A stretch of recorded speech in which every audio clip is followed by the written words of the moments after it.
y'all, it's Heel Heat time. Hi everybody and welcome to Heel Heat. My name is George Coles and this is going to be a review for AML Vs Impact Wrestling Confrontation. Now if you're not familiar, AML is an independent company out of North Carolina, and I hope you're familiar with Impact Wrestling. Impact has been doing some shows on their Twitch channel where they go to some of their independent partners and run a co-promoted show with them, and this is one of them. And I love this idea. I think it's a fantastic idea. Not only does it open up new wrestlers to the Impact product and the Impact fans, but it also opens up the independents to maybe, people that are fans of AML that have maybe given up on Impact in the past to say, hey, let's give this another shot. And I think because Impact doesn't have like an NXT like the WWE has, so I think this is an easy way for them to go and scout talent and also put content out there for us fans to watch. And AML is one of the top independent wrestling companies in all of the country, not just the Carolinas. It's a fantastic product. I've watched several of their shows. I'm familiar with several of their wrestlers. Full disclosure, a podcast I work on called Live from the Armory. We've had several wrestlers and several people that appear on this card have been guests on the podcast, so I'm familiar with a lot of these people. So going into this, I knew more about them, so I may have advantage over someone that goes into this blind. But with that being said, I'm going to judge this as unbiasedly as I can. I'm going to rate everything on a 1 to 5 scale, 1 being the worst, 5 being the best. We're going to jump right into it.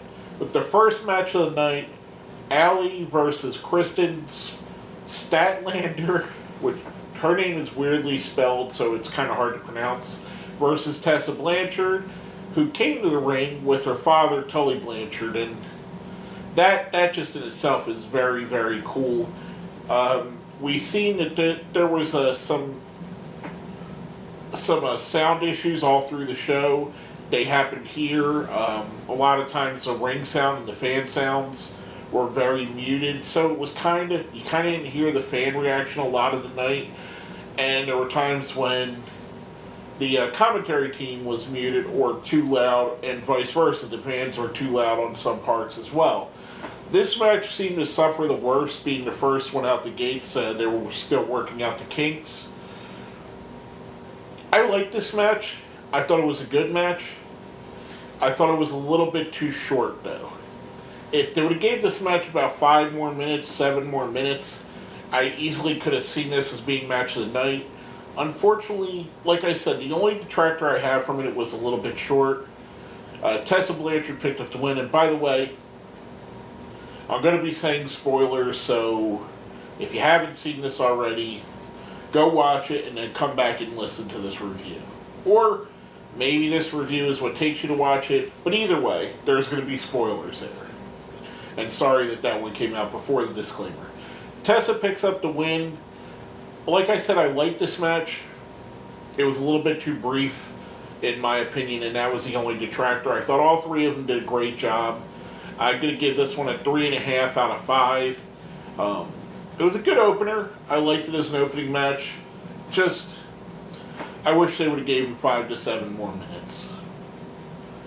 Next up, we have Jaxon Stone versus Suicide. And I hate to say this, but it's a so badly timed match. Earlier in the day, we got word that Brian Christopher, a.k.a. Grandmaster Sexay, a.k.a. Brian Christopher Lawler, passed away from an apparent suicide. So, watching this and knowing that, it kind of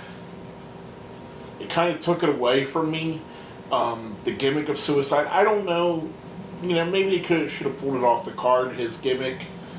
But to me, as a wrestling fan and as someone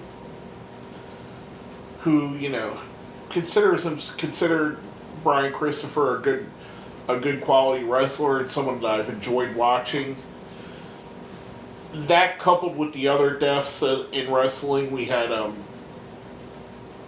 unfortunately today was a bad day. Brian Christopher passed, Nikolai Volkov passed away, Brookhouse Brown passed away, and Trevor Lee's father, whose name is escaping me right now, I believe Trevor Caldwell, or something Caldwell, but I don't know why it's escaping me, but he was one of the originators of the Omega promotion back in the day with the Hardys and them. Rest in peace to all of them, and shout outs to their family.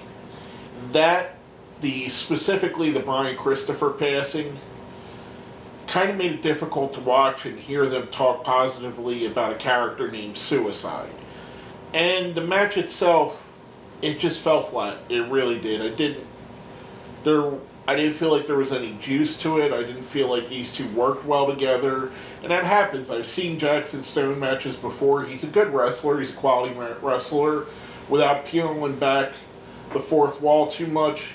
I know who's under the Suicide Mask, and the guy under the Suicide Mask is a really good wrestler. So, I don't know. Just maybe the whole Suicide to name is what took it away from it for me. But overall, I give Suicide picked up the win. I give this match a 2 out of 5. To me, it was the worst match on the card, and I don't know what it is. It could be a coupling of all these things. I've said before on previous reviews, sometimes you just get good wrestlers that don't work well together, and it happens, and you get something like this. I mean, even your greats of all time, your Bret Harts, your Stone Colds, your whoever you may be, Bryan Danielson, Samoa Joes, they've all had that certain wrestlers that they just don't mesh well with, and to me, this was one of them matches because I know I've seen better out of both guys. Going on to the next match, one of my favorite matches of the night, Fallah Bahh versus Zane Dawson, who had his manager, Mr. Number One, George South. I absolutely love George South. If you're not familiar with him, he's what's commonly known as an enhancement talent or a jobber in the NWA and WCW and WWF at the time. But he's also a very accomplished trainer, and he still wrestles at this age, and he is actually a fantastic wrestler. I have no idea why he was never looked to be more than what he was. He's a fantastic manager as well. Zane Dawson and his brother, who we'll talk about a little bit later, the Dawson brothers, I love very much. I think they're some of my favorite wrestlers on the independent circuit. Fallah Bahh is one of my favorite TNA wrestlers. TNA. I have a problem still saying TNA. I know it's Impact, but every now and again I catch myself. Fallah Bahh is one of my favorite Impact wrestlers. I really enjoyed this match. It started off with some comedy. Then it turned into basically a hoss fight with two just big, badass wrestlers that can move around, that really just went out there and killed it. I loved everything about this match. We seen the end come when Fallah Bahh hits the bonsai drop, but George South pulls the referee out of the ring. While the referee is arguing with George South, Zane Dawson hits a low blow. We get Zane Dawson picking up the win. Like I said, I really, really enjoyed this match. I'm going to give this a 4 out of 5. I love Zane Dawson. I love George South. Fallah Bahh I love as well. I thought this was a really good showcase for Zane. Hopefully this will lead to bigger things for him. Next up we have Eli Drake versus Axton Ray.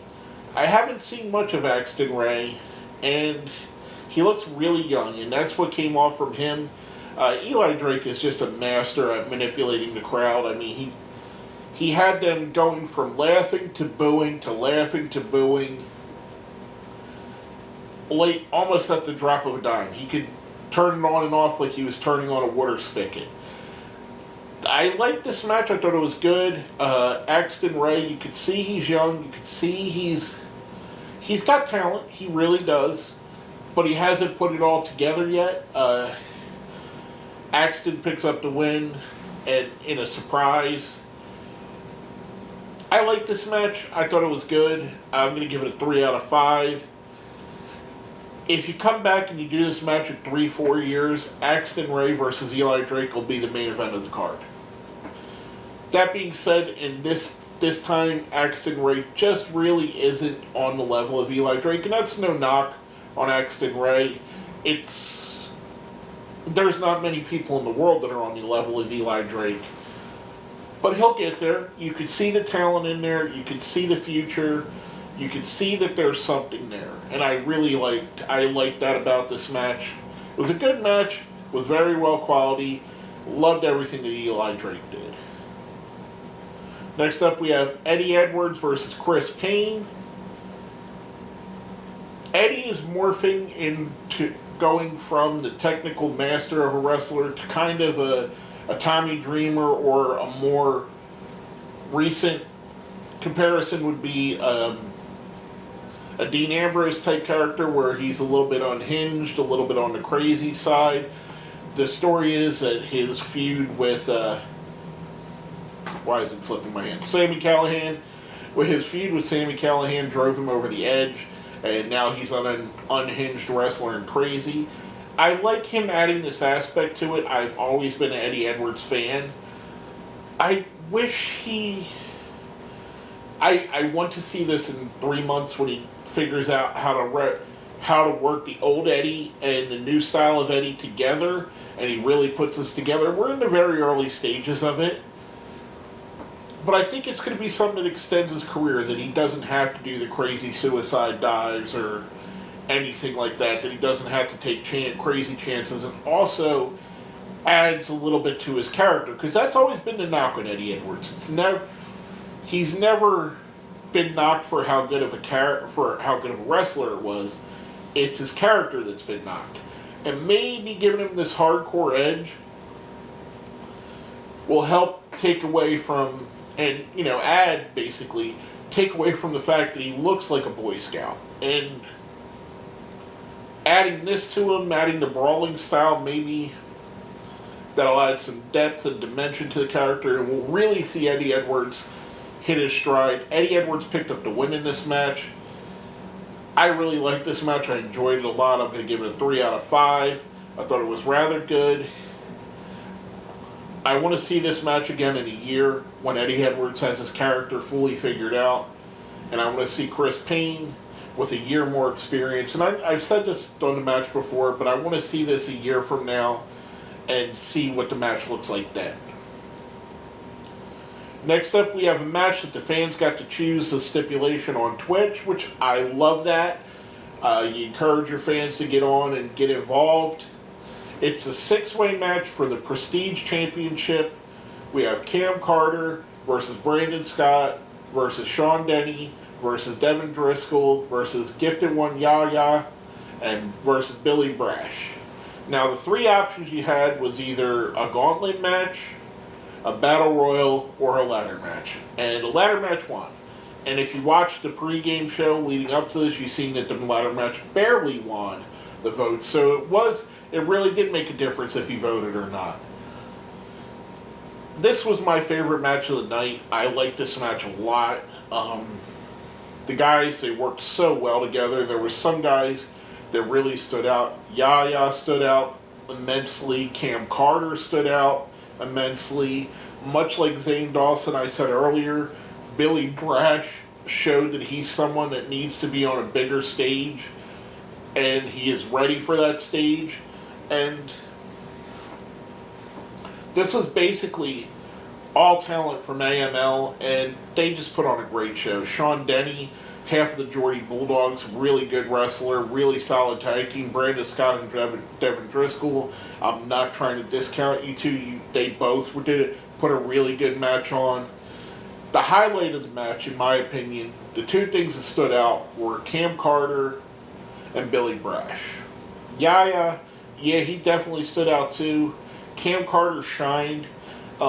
The comparison that I kept seeing on the Twitch comments was Ricochet and Desmond Xavier, and when you get compared to those two, I think that's really high. That's a really high compliment.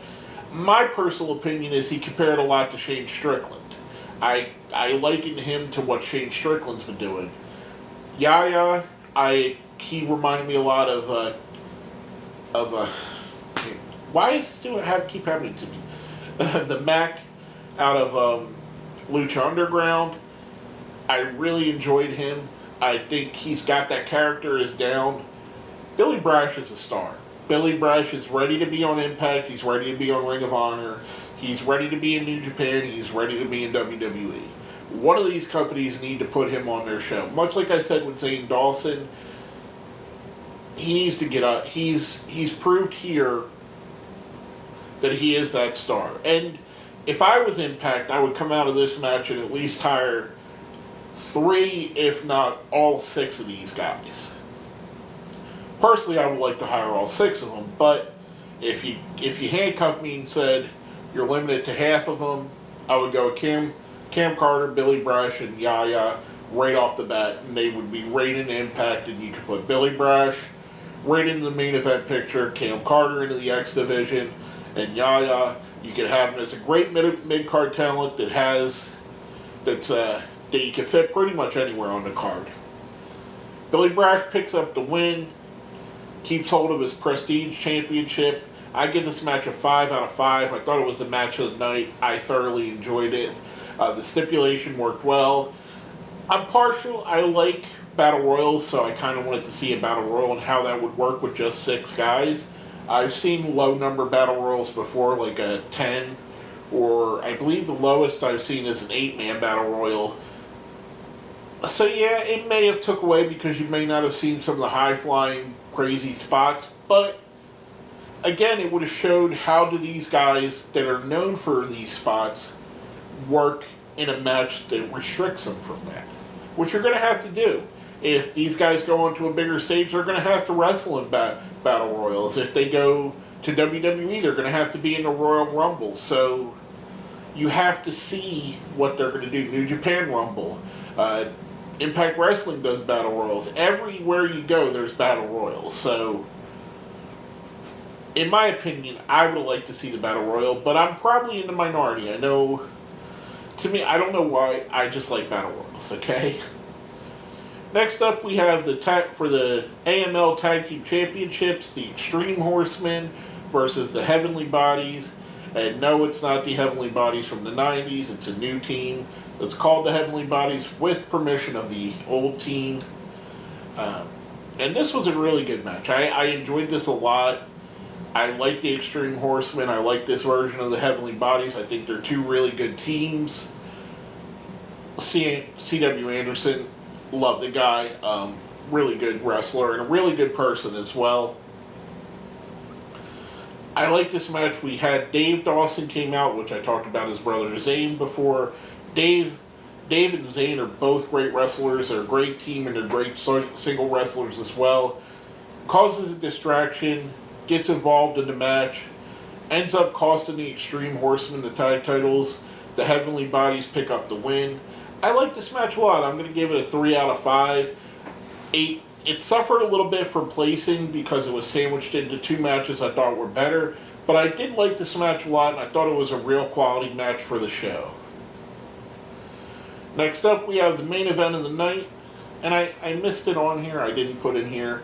Moose was taken off of this card, and it's going to play into this because he had a concussion. He was originally going to be into the 6-man match here. I'm sorry. He originally... backtrack. It was going to have a match with Jaxon Stone, and Suicide was going to be in the 6-man. Since that match got scrapped, Suicide faces Jaxon Stone, and Cam Carter took his spot. So Moose not being in that match set up for Jaxon Stone to have a chance set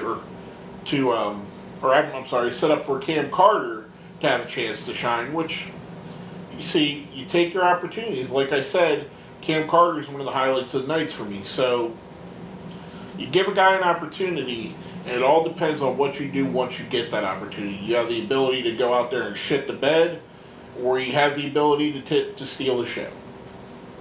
No matter how big or small the part is, if you get the opportunity, take it, jump on it. But anyway, back to the match. The main event of the night, Matt Sydal versus Caleb Konley for the AML Championship. It took a little bit away that the commentators had to keep saying, this is Bizarro Land, everybody here loves Caleb Konley because he's a heel on Impact Television. And it kind of felt, without them saying it, that Caleb Konley... It was weird how it was kind of like they were trying to say that here Caleb Konley's a better wrestler than he is in our product, which is really odd to me. Like, I don't know. It kind of felt like they were undercutting him a bit. And not to say that Sanjay Dutt and Josh Matthews did a bad job on it. I thought they did a good job. But there were some little tones like this that I just didn't...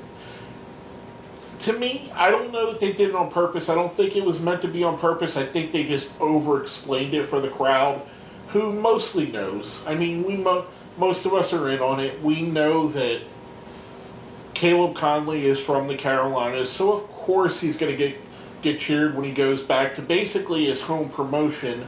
This and PWX out of North Carolina are really the shows or the promotions that put him on the map. So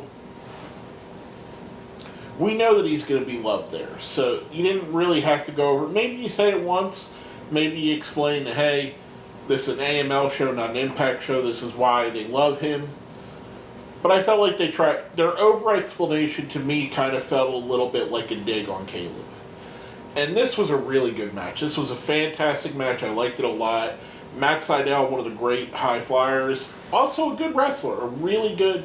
He's really added in, especially since he was let go from the WWE as Aaron Bourne. Or Evan Bourne, I'm sorry. I am messing up everybody's name tonight. I think him going to Ring of Honor, going to Impact Wrestling, doing indies, he's really built what he is, and he's more... I think he's more well-rounded now than he was even then. And I think he's a better wrestler, and I think he's a better gimmick, and I think everything about him's better. Caleb Konley is one of those guys that I think he's just needing an opportunity. He's one, like I said with the Cam Carter getting on the show, he's one really big opportunity away from being a huge star in wrestling. He's got it in him. I've seen it. He's been ready to break out for a couple of years now, and I think he's better than being Trevor Lee's flunky, almost, or second, or whatever you want to call it. Not to say that Trevor Lee's a bad wrestler, or that that's a bad spot. Just saying that you could use him with more. Caleb picks up the win after there's a ref bump, and Matt Sydal looks like he's going to hit Caleb with the belt. Moose comes out and hits a spear on Matt Sydal, allowing Caleb Konley to pick up the win. I'm going to give the match a 4 out of 5 stars. Overall, I thought this was a really excellent show. I love these shows that they're doing on Twitch. The Pro Wrestling Revolver one they did, this one.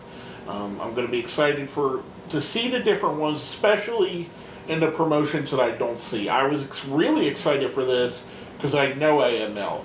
But in some of the other promotions they're going to go to, I'm not going to be as familiar with the talent. I'm going to be really excited to see what that talent is. And that's, as a fan, I think we all are. I think we all get excited to see new talent, to see guys that we haven't heard of before.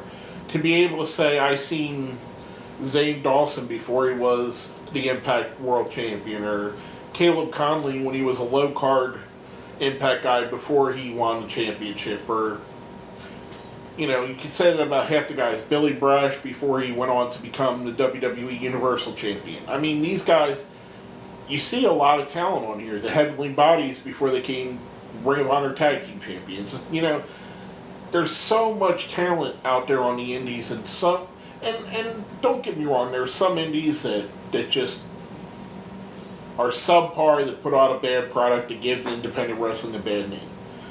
But when you get to these good independent wrestlers, I mean, look at some of the guys we had on here. Like I said before, the Dawson brothers, the Heavenly Bodies, the Extreme Horsemen, Caleb Konley, Billy Brash, Yahya, Cam Carter, Jaxon Stone, Kristen Stadtlander. A lot of really good wrestlers. Sean Denny, the Geordie Bulldogs. You only seen half of them, but you seen how good he is. I mean, these there's these guys and girls out there that are really good. And I'm going to give the show, I'm going to rate it overall. I'm going to give this a 3.5 out of 5. I really enjoyed it. The only thing that I really didn't like was Jaxon Stone versus Suicide, and it wasn't a terrible match. I like this. I like the show a lot. I love them doing this. My highlights of the night, like I said, Cam Carter, Yahya, Billy Brash, and Zane Dawson, and Caleb Konley. Those guys all to me either elevated their stock or made you realize what you have in a guy like Caleb Konley. Hopefully somebody like Sanjay Dutt goes, hey, we got this guy that can be much bigger than he is. With all that being said, this has been my review of AML versus Impact Wrestling Confrontation. My name is George Coles, and this has been another episode of Heel Heat.